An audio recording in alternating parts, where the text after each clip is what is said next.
أعوذ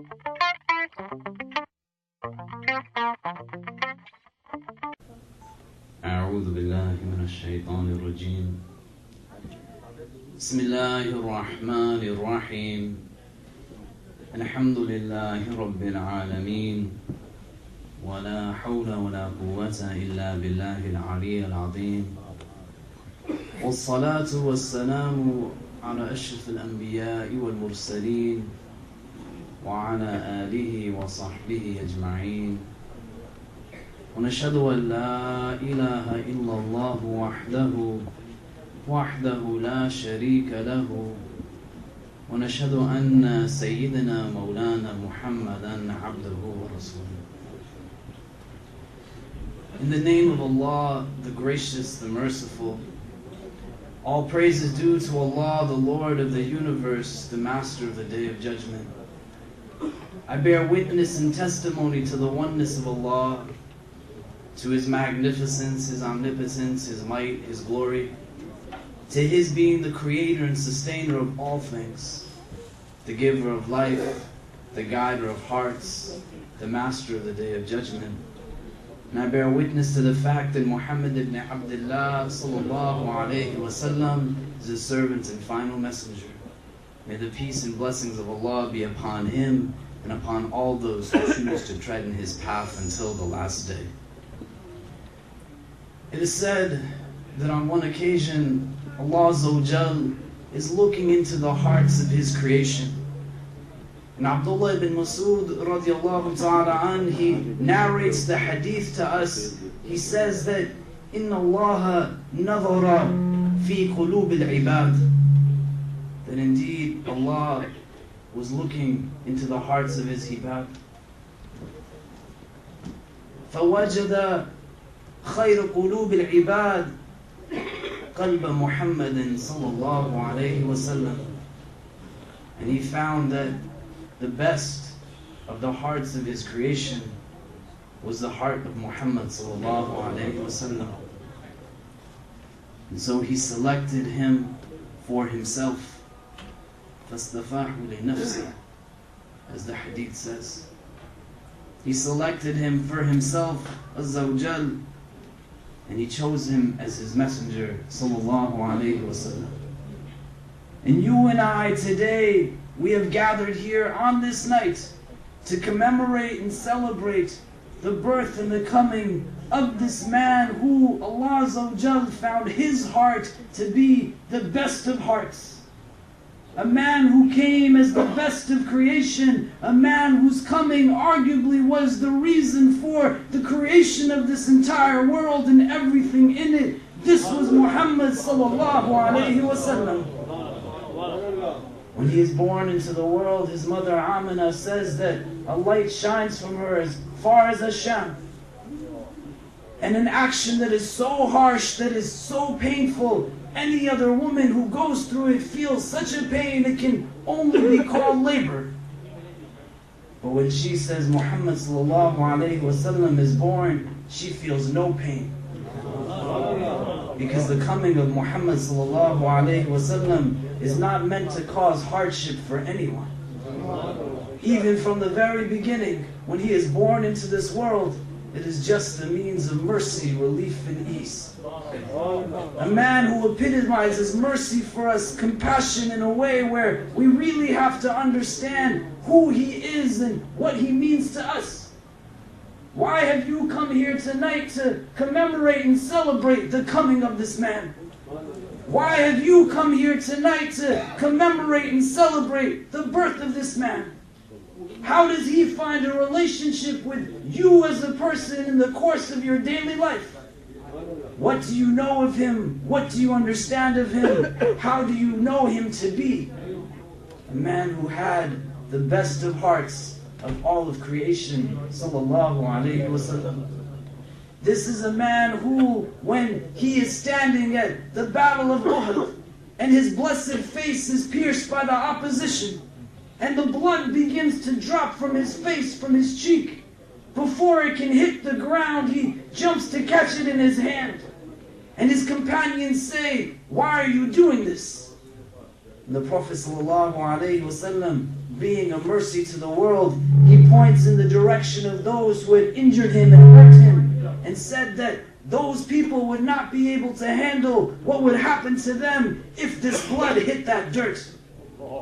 Thinking of others always before he thinks of himself, always exerting mercy and forgiveness. This is a man who, when he goes to the city of Taif, thinking the people will welcome him in, but rather than being met by embraces, the best of creation, sallallahu alayhi wasallam, is abused by the people of Taif. Then later on, when Aisha radiallahu ta'ala anha asked the Prophet sallallahu alayhi wasallam, what was the hardest day of your life? He says it was this day, the day of Taif. The narrations tell us that the chieftains of the tribes of the city tell the servants and the children to run him out of the town. And he is abused to such an extent that some of the narrations we have say that what the Prophet ﷺ is wearing on his feet actually become hardened to the soles of his feet because of the severe amount of blood that's coming out of it. And he goes now and he sits at the outskirts of the city, trying to gather himself, trying to control himself. And the angel comes to him, Ya Muhammad, I am the angel of the mountains that surrounds this town. If you command me to do so, I will crush these people. But our Prophet is not one to seek vengeance and retribution. Our Prophet is not one who says that, yes, they dishonored me, go and carry out something on my behalf. But he is a mercy to the world, rahmatan lil alameen. So he says, no, let them be. Perhaps the generations that come after, they will understand. Sallallahu alayhi wa sallam. This is a man who at any avenue, at any point in time when the opportunity arises, all he demonstrates is mercy and compassion. He is constantly thinking of others before he thinks of himself. He never puts himself in a place where he looks at what he will lose, but he always looks at what the other will gain. Not where detriment comes to him, but where benefit comes to the other. A gift of a goat comes to the home of the Prophet ﷺ on one occasion. This is a gift, he can partake of it. It is not a sadaqah, it is not a charity. And when the gift comes, he starts to distribute it amongst his companions who are more in need. We have to understand that we have hadith that tell us that the Prophet's house goes days without a fire being lit in it. He has nothing to cook on the fire. The Prophet ﷺ would tie rocks to his waist to balance himself out because of the severe weight loss that he had from not eating so much.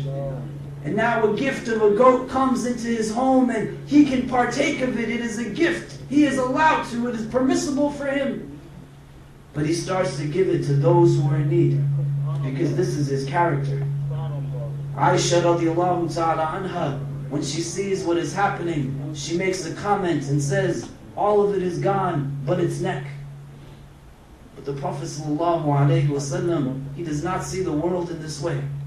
He does not see what he has lost, he sees what the other has gained. And so when his beloved Aisha says this, his response is, what we know his response would be, none of it is there, but its neck, says Aisha. And the Prophet ﷺ responds, Ya Aisha, all of it is there, but its neck. What a beautiful man is this man Muhammad sallallahu alayhi wa sallam. What a man he is that he is not ever putting his needs before the needs of others. Embodying compassion and mercy at any given juncture. Even to the extent when the likes of you and I and so many others will be standing in front of Allah Azza wa Jal on that day when there is no other possessor and master than He, saying, Nafsi, Nafsi, myself, myself. He alone will be saying, Ummati, Ummati, my Ummah, my Ummah. That the Prophet ﷺ tells his beloved Aisha that that day will be so severe, it will be so chaotic. That he says that the men and the women, they will be standing with nothing on.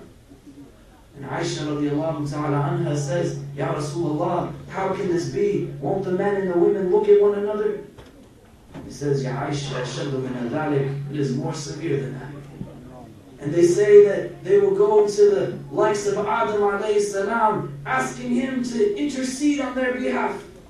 And Adam alayhi salam will say that Allah Azza wa Jal is more angry today than he has ever been. And he is more angry today than he will ever be. I have to think for myself, how can I intercede for you? They will go to the likes of Ibrahim alayhi salam and Musa alayhi salam, and each and every person will be saying, Nafsi, Nafsi, myself, myself.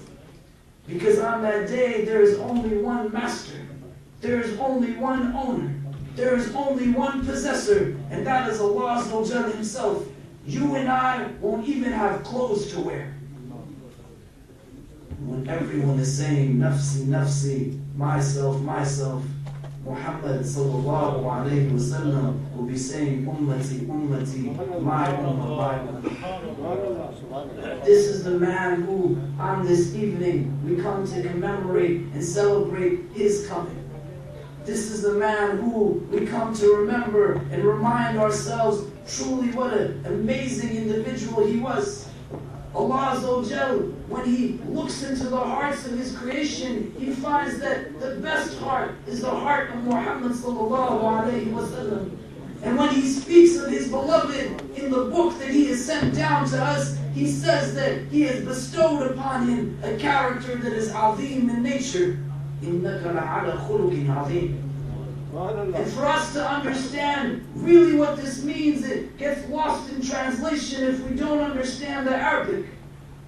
Because when we use the word ala, we usually use it to describe something that is tangible in its nature. Ala meaning upon something.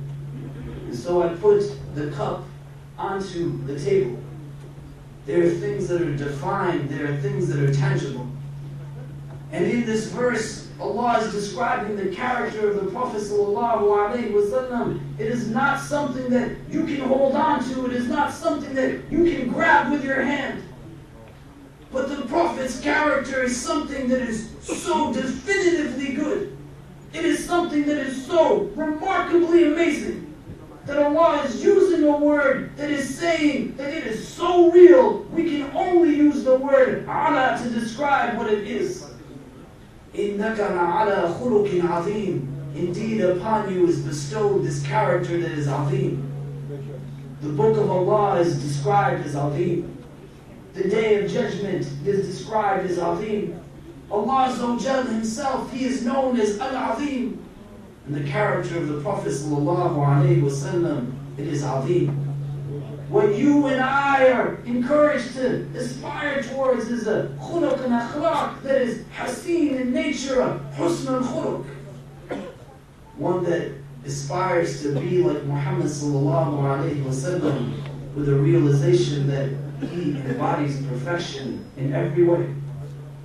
The Prophet sallallahu alayhi wa sallam has a remarkable relationship with so many in his life.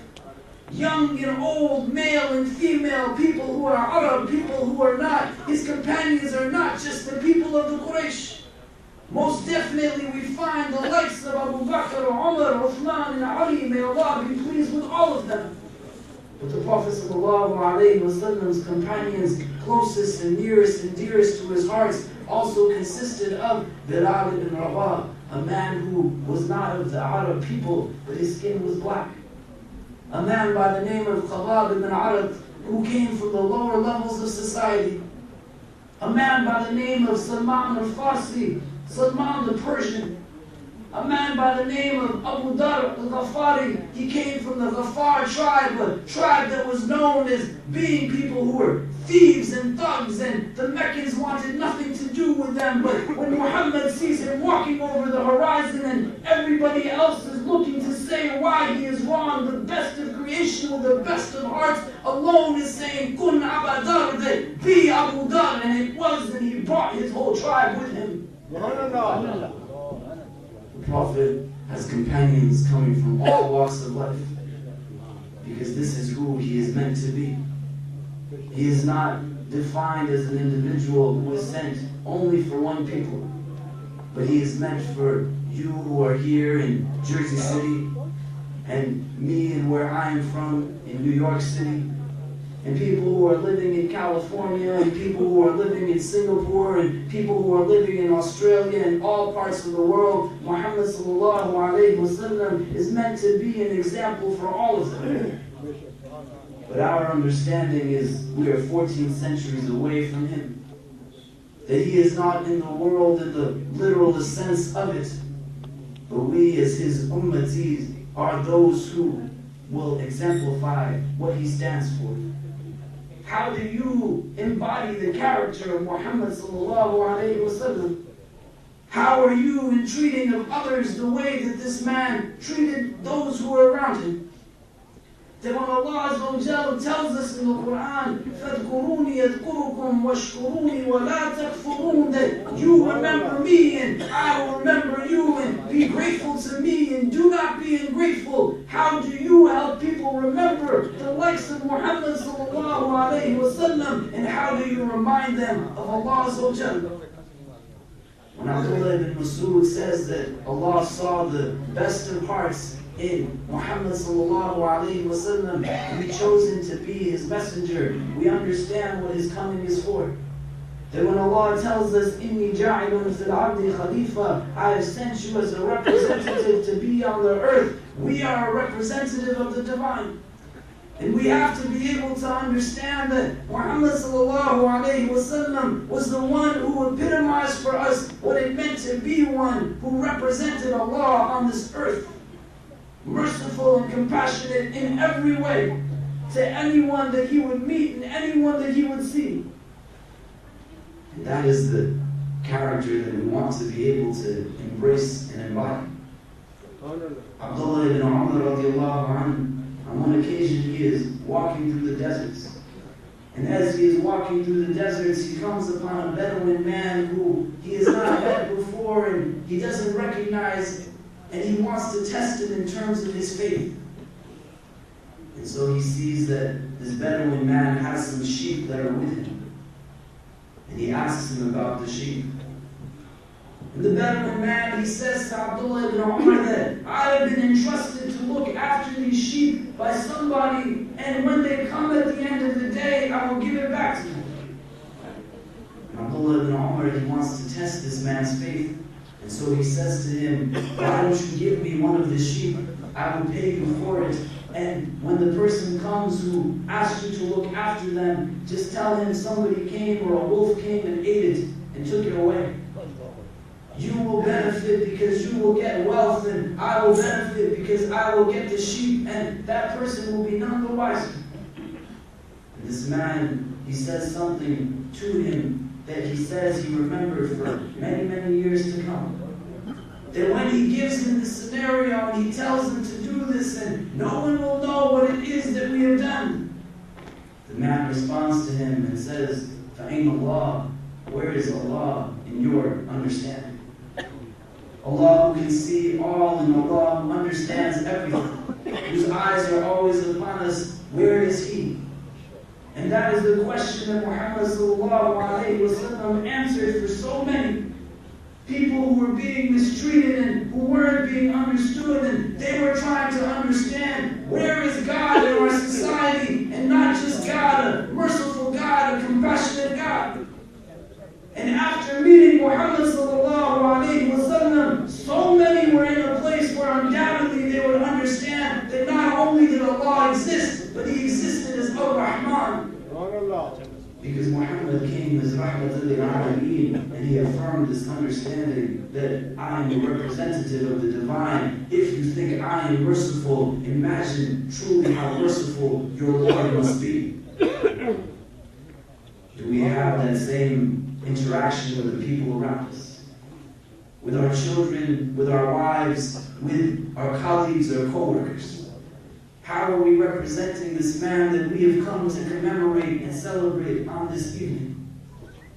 Allah Azza wa Jalla blessed me with a daughter 6 weeks ago. Alhamdulillah. My first child, I love her deeply and greatly. I ask that you make dua for her, that Allah makes her from amongst the most righteous of His servants and makes her from amongst the people of Jannah. Ameen. When the Prophet ﷺ had his own daughter, Fatima, they said that she embodied and resembled him in so many different ways. Abiha, they would call her, because she played the role of being the mother of her father. She had such a close relationship and they had such a great interaction between themselves, and they are so close and they care for each other so much. The Prophet, as a mercy, is also merciful to his children. And when he knows that he's going to leave from the world soon, he goes and he whispers into the ear of Aisha and into the ear of Fatima, and Aisha radiallahu ta'ala anha sees that.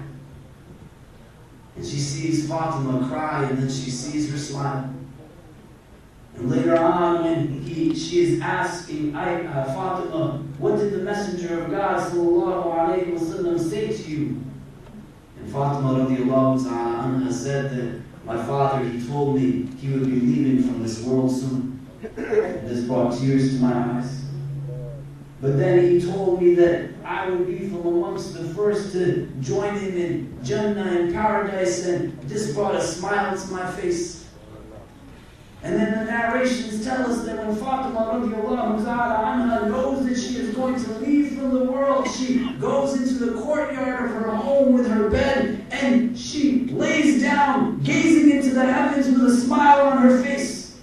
Because she knows she will be with her father, Muhammad sallallahu alayhi wa sallam, again. Would our daughters be happy to spend eternity with us? Would we be in a place where our children would have that kind of joy to be with us forever?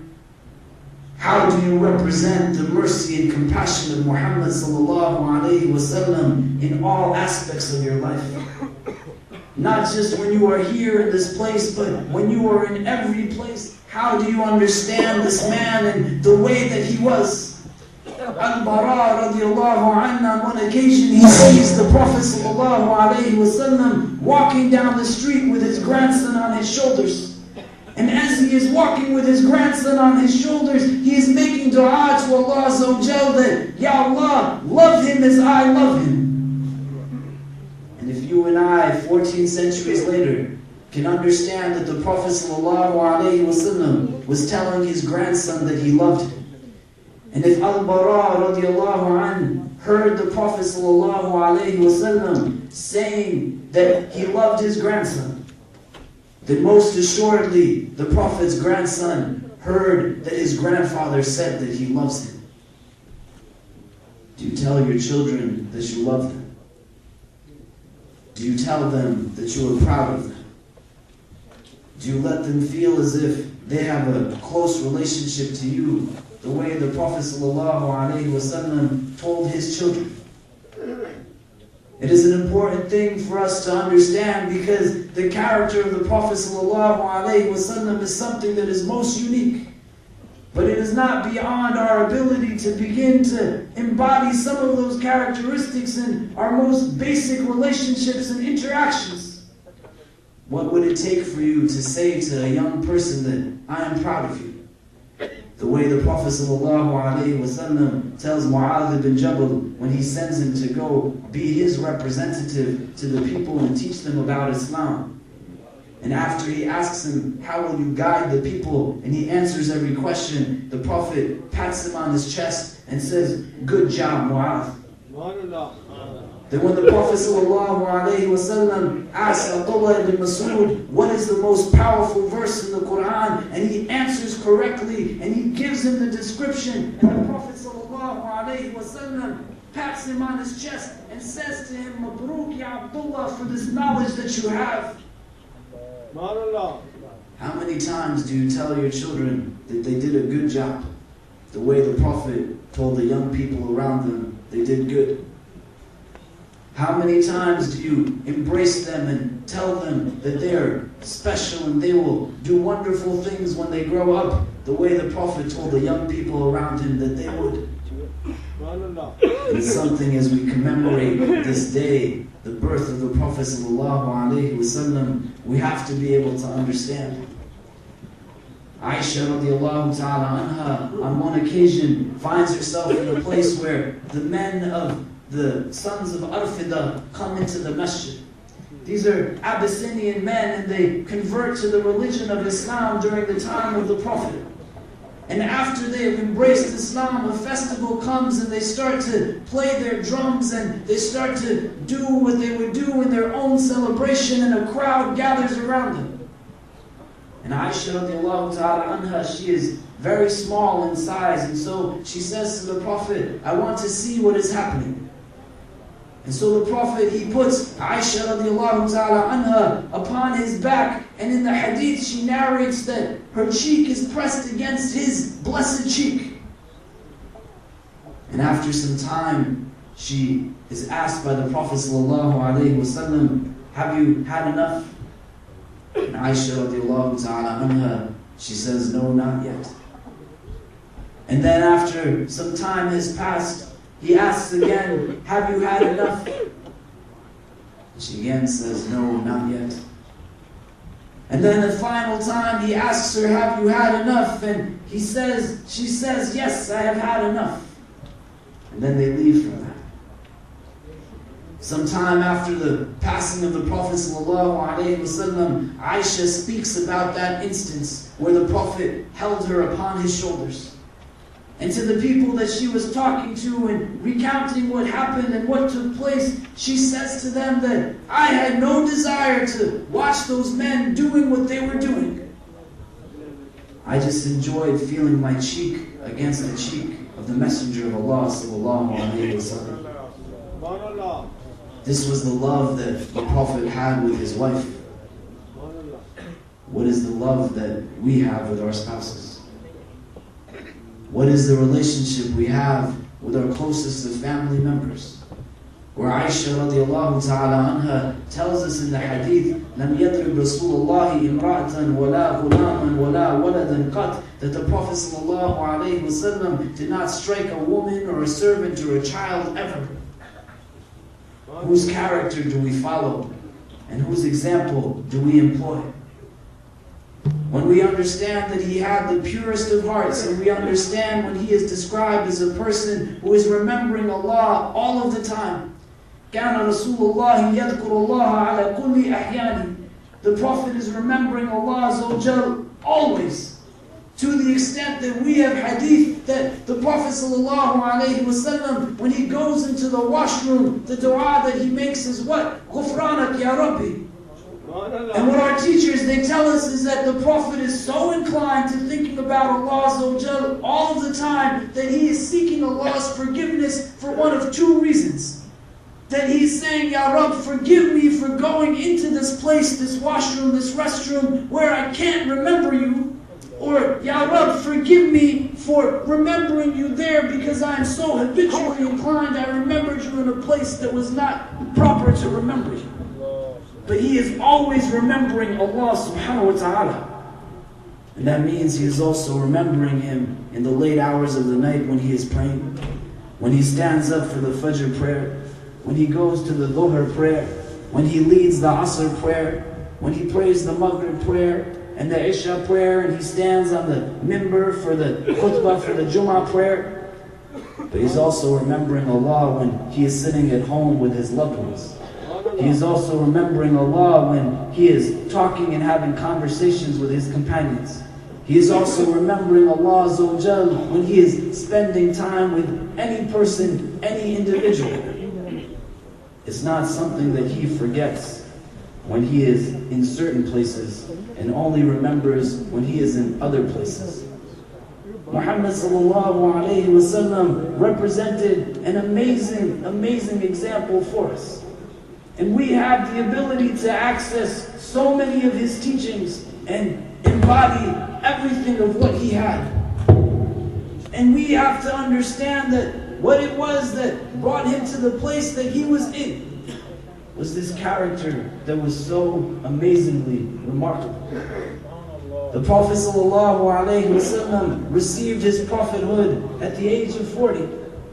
Arguably a day that he was being prepped and readied for, a day that was most amazing. But before the Prophet ﷺ was known as being a nabi, he was known as al-Amin, the trustworthy one. He was known as the one who kept his promises. He was known as the one who honored his trust. He was known as the one who would give good counsel and good advice regardless of the person who was coming to him.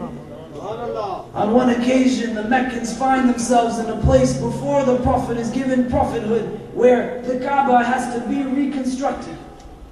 And they find themselves in a place where everything has been rebuilt, and now the black stone that they have to put back in place, they start to argue who will get the honor of doing it. And every tribe says that I will be the one that will put it back. Some of the tribes, they bring pots of blood to the gathering and they dip their hands into the pots and they say that if you don't let our tribe be the one that does this, this is what's going to happen, meaning that war and fighting will happen if we don't get what we want. And so one of them says that, why don't we do this? Whoever is the next to come into the room, let us take counsel from them. Whatever they would say for us to do, we will go ahead and do it. And Allah Azza wa Jal, in His infinite wisdom, ensures that the next man to walk into that room is no less than His most beloved Muhammad sallallahu alayhi wa sallam. And when he walks into the room, the people rejoice. As-Sadiq al-Amin, Radina, Radina. Rejoice, rejoice, the trustworthy one is here. Knowing him, even before he is a prophet, as having a personality that is just trustworthy. Knowing him as being a man who is good, not for any other reason other than the fact that he was just good. And we have to think for ourselves, how do we represent and understand and implement this character into our lives? When you are here on this evening and you are thinking of Muhammad sallallahu alayhi wa sallam, think about him not just on this night, but think about him for every tomorrow that you are blessed to be in this world. Think about truly how you represent being an ummati of Muhammad sallallahu alayhi wa sallam. Do you honor his legacy? Do you represent him the way that he is meant to be represented? In a world right now that has very little understanding of this deen, very little understanding of this Islam, when they would meet you and interact with you, what would they understand of the religion that you follow? Would they understand that you had a prophet who smiled at any person that he saw? Would they understand that you had a prophet that when someone was speaking to them, that he would give his full attention towards them? Would they understand that you had a prophet who played with children and ran races with his wives? That he would joke with his companions? And that he would do whatever he could to ensure that there was benefit in the world and not detriment, no pain? The Prophet could interact with people in so many different ways. People who, even when the companions sought to interact with them, they didn't have what this man had, the best of teachers, sallallahu alayhi wa sallam. A companion by the name of Muawiyah ibn Hakam comes to the Prophet sallallahu alayhi wa sallam and he embraces Islam, he becomes a Muslim. And after he converts to Islam, he asks the Prophet ﷺ to teach him something. And the Prophet ﷺ says that when you hear somebody sneeze, say, Yarhamakullah, this is a right that they have over you. So now he has learned something at the hands of the best of creation. And when they go and they stand for the Asr prayer, and the people are praying and the Prophet is leading, somebody sneezes during the course of the Salah. And this man, Muawiyah, who learned that when someone sneezes, you say, Yarhamakullah, he says out loud, Yarhamakullah. And the companions who are praying with him, they start to look at him. And Muawiyah, who has already spoken once, he now speaks again. Why are you looking at me? And the companions, the hadith that tells us that they start to slap the inner part of their legs, their thighs, to get Muawiyah to understand, you're not supposed to talk while we pray. And Muawiyah, he understands, but he doesn't feel good inside. After the prayer is done, the Prophet ﷺ comes to teach. And Muawiyah, he says, I swear by the one whose hand my life is in, this man Muhammad is the best of teachers. He did not repudiate me, he did not revile me, he did not scold me. But he simply said to me that in the course of this prayer of ours, we are reciting the words of Allah. It is not proper to mix them with any other words. The lesson was taught by the companions earlier. But it's not just about speaking words, it's about understanding who you are speaking to. It's about knowing how what you are teaching will actually connect to the person who wants to be taught. And we have turned into a people who we are not thinking about people listening to us. We just want to be heard. We will speak and speak and speak without any understanding of what impact it has on the person. And where Muhammad ﷺ was strong was that he knew how to talk to people that came from any walk of life. He knew how to connect to people and understand where they were coming from. He didn't say, do this because this is what I do, but he said, do this because this is what makes sense for you. And when someone felt that they were at their lowest and at their worst, Muhammad ﷺ made them understand and feel that they could be good again. A man comes into the masjid and he begins to urinate in the masjid. And the companions jump to stop him, and the Prophet ﷺ says, no, let him finish. And then when he is done, he tells the rest to come and pour dirt over where this man urinated. And then the Prophet goes to him and says, we don't do this in our mosques. What would you do if somebody came into your masjid today and did this? How would you react or respond if someone came into your masjid who didn't look the way that you thought they should look? How would you understand and embrace and welcome somebody who perhaps was not from your background, your way of life? My family, we're from Pakistan. Like most of you are from the Indian subcontinent. My father, he grew up in Lahore, where he moved after partition. We're Kashmiri in background. My grandfather was from Amritsar. My mother, she grew up in Peshawar. She was born after partition, and they came here in the 70s. When they came here, they taught us Islam, alhamdulillah.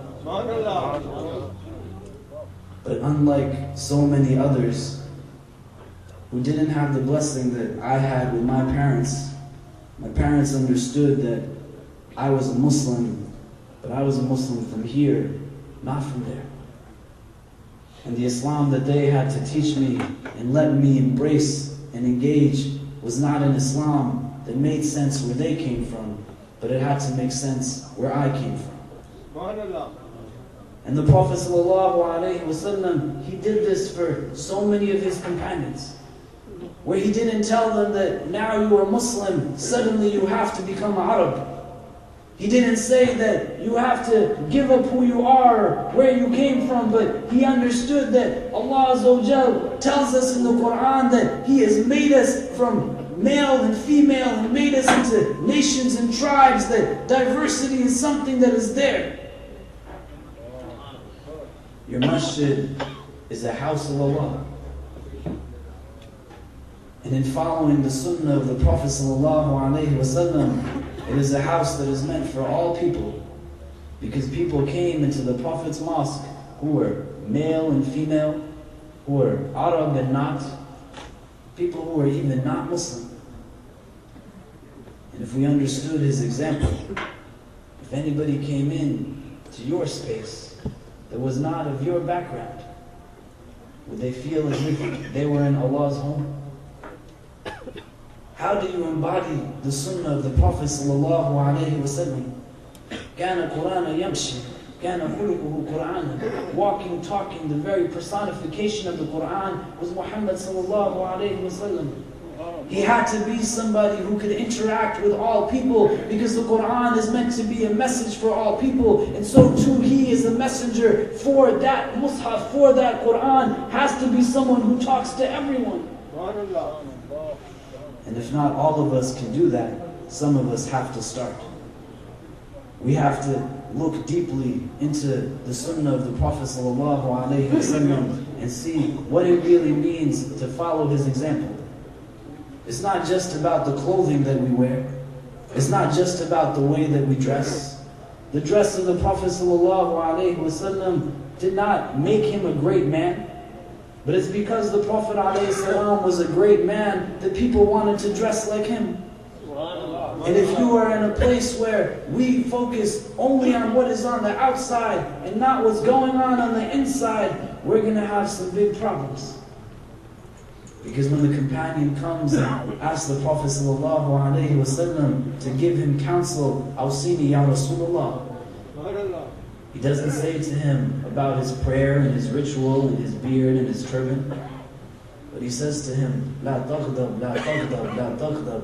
Do not get angry, do not get angry, do not get angry. What parts of the sunnah are you embracing, and what parts of them are you leaving out? How are you embodying the character of this man, Muhammad sallallahu alayhi wasallam? A man who was constantly in the remembrance of Allah Azza wa Jalla. That when his wife Aisha radiallahu ta'ala anha is there in his home with him in the late hours of the night, and the Prophet ﷺ is with his beloved Aisha, and it's so late and all have gone to be with the ones that they love, the Prophet ﷺ seeks permission from Aisha to be with the one that he loves. Ya Aisha, will it be okay with you for me to go and stand with Allah right now? And the Prophet, he goes with his blessed feet swelling and the tears dropping from his face, beseeching Allah Azza wa Jal, asking him, invoking him, making dua for him. Who is he praying for? He is forgiven, is he not? He is beyond making any sins, is he not? Why is this man who is given this character, this man who is given this title, this rank, why is he giving up the late hours of his night to do this, and why is he spending the daylight hours of his life doing what he does? It is not for him, it is for you and I. How do we respect that and embrace it? How do we uphold it and make it something that we really value? Understand the mercy and compassion of Muhammad sallallahu alayhi wa sallam. Let yourself be tender with the people that you interact with. Don't be harsh. The Prophet ﷺ tells us that Allah is kind and He loves kindness. And He gives for gentleness what He does not give for harshness. The first hadith that we are taught when we are studying this deen, it is known as the hadith of rahmah, the hadith of mercy. Where the Prophet ﷺ, he tells us that the merciful one is merciful to those who are merciful. Be merciful on the earth, the one who is in the heavens will be merciful to you. Rahmatan lil alameen, he is not rahmatan lil muslimeen alone, he is a mercy for all of the world. A man who interacted with so many different individuals and taught at any given juncture to his companions what it meant to respect people. The funeral of a Jewish man passes the Prophet ﷺ, and the Prophet stands and rises for it.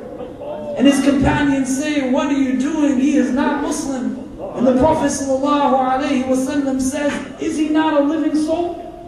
The Prophet ﷺ, he finds himself in a place where he is going to his child Ibrahim. And he is with his companion Abdurrahman ibn Auf, and they go to Ibrahim and then they leave and they come back when Ibrahim is taking his last breaths. And when Ibrahim passes away, the child of the Prophet ﷺ, the Prophet starts to cry. And Abdurrahman says to the Prophet, Ya Rasulullah, what is this? And the Prophet says, this is mercy. The Prophet ﷺ finds men who come to him, and when he tells them that he kisses his grandchildren, he kisses the young people, the men would say, we don't do this in our culture. The Prophet ﷺ says, what can I do for you who is so devoid of mercy? It is not a sign of anything high that we mistreat those who have been entrusted to be responsible for. If if you haven't in the past embraced your child or those who are in your close relations before this day, it doesn't mean that you can't going beyond this day. Many of us in our cultures, the only time we hug each other is on the day of Eid. But if you are here today celebrating not the Eid at the end of Ramadan, or not the Eid that commemorates the Hajj and the sacrifice of Ibrahim, but you are celebrating the Eid that is the birth of Muhammad sallallahu alayhi wasallam, then celebrate it in a way where you are commemorating his example in the way that it is meant to be commemorated. A man who even did for his most staunchest of enemies what no one would do. The Prophet ﷺ stands to lead the janazah prayer of Abdullah ibn Ubay, the chief of the munafiqeen. This is a man who outwardly expressed Islam but inwardly detested it. He was from amongst those who was responsible for speaking the slander against Aisha radiallahu ta'ala anha, accusing our mother of doing things that no one should accuse her of. And when it comes time for his janazah prayer, the Prophet steps forward to lead it. The verses of the munafiqeen have not been revealed at that time. And Umar ibn al-Khattab, he says, Ya Rasulullah, what are you doing? Don't you know who this is? This is Abdullah ibn Ubay. Do you know what he has done to you? The Prophet doesn't say, Ya Umar, thank you for reminding me, I forgot. He says, Ya Umar, Allah Azza wa Jal tells us in the Quran that you can seek forgiveness for them or not seek forgiveness for them. Even if you sought forgiveness for them 70 times, they would not be forgiven. He says, Ya Umar, that means if I have to stand on this man's grave and seek forgiveness on his behalf 71 times, I will do so. The Prophet ﷺ, he prays that janazah prayer, he follows the funeral procession, and he goes on to seek forgiveness on behalf of this man who caused him so much pain. We don't seek forgiveness for those who are closest to our hearts. We don't stand in the late nights of the hours the way that this beautiful man did. We don't express what we are meant to express in terms of gratitude and affection. And our hearts are not in the place where Muhammad sallallahu alayhi wasallam's heart was. Remove from your heart the anger, the bitterness, the anxiety, the hatred. Remove from it anything that is putting you in a place where the light of Allah is not entering into it, and the example of Muhammad's mercy is not entering into it. The Prophet ﷺ, he always started with his heart. And he even told his companions that the best of people are the ones who have a clean heart. When the companions come to the Prophet ﷺ and they ask him, Ayyun nasi afdal, that which man, which person is the best? And the Prophet ﷺ, he says, Kulul mahmum al-qulub saduq al-lisan. The one who has a heart that is mahmum and a tongue that is trustworthy. And the companions, they say to the Prophet ﷺ in response, Saduq al-lisan na'rifuhu, fama mahmum al-qulub, that we know what a trustworthy tongue is, but what is a heart that is mahmum? The Prophet ﷺ, he says, huwa taqi wa naqi, that it is one that is conscious of Allah and one that is clean. La ithma fi wa la baghi, that in it there is no oppression, no aggression. Wa la ghilla wa la hasad, and there is no bitterness, and there is no envy. We pray that inshallah ta'ala, Allah Azza wa Jal gives us hearts such as this. And we understand that the Prophet ﷺ, he would make dua to Allah Azza wa Jal, Allahumma ajal fi qalbi noora, that, oh Allah, put into my heart noor, wa fi lisani noora, and on my tongue noor, wa fi sam'i noora, and in my hearing this noor, this light, wa fi basari noora, in my seeing noor, and on my right noor, and on my left noor, and in front of me noor, and behind me noor, and above me noor, and below me noor, and in my nafs, in my soul, put noor, and make me noor. The Prophet ﷺ undoubtedly was the epitomizing of nur, of light. And it started with his heart. and then it emanated into the hearts of so many. How do you embody the character of the Prophet? How is your being a Muslim not something that is good for you, but is something that is good for the people around you? How is your being Muslim not something that is good for you, but something that brings benefit to the society around you? How do you honor the example of Muhammad sallallahu alayhi wa sallam? It is a blessing that Allah Azza wa Jal has made us from amongst His ummah. And we pray that inshallah ta'ala, Allah Azza wa Jal keeps us within this ummah until the moments we leave from this world, and He rises us up amongst the best of the ummah of Muhammad sallallahu alayhi wa sallam. That He puts into our heart a deep love for His Prophet sallallahu alayhi wa sallam, a deep love for His sunnah, a deep love for that which He loves. And He puts us into a place where we understand truly how lucky we are, that it is a blessing that we have this man as an example. Start to take from him and implement from him in ways that perhaps you are not thinking of.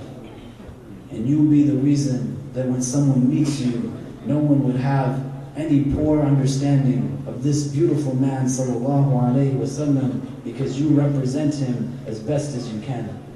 May Allah subhanahu wa ta'ala guide us and protect us. May He bless us with knowledge that benefits us. May He bless us with the tawfiq to understand and implement that knowledge into our daily lives. And may He guide and bless us all. Wallahu ta'ala alam wa billahi tawfiq. Wassalamu alaikum wa rahmatullahi ta'ala wa barakatuh.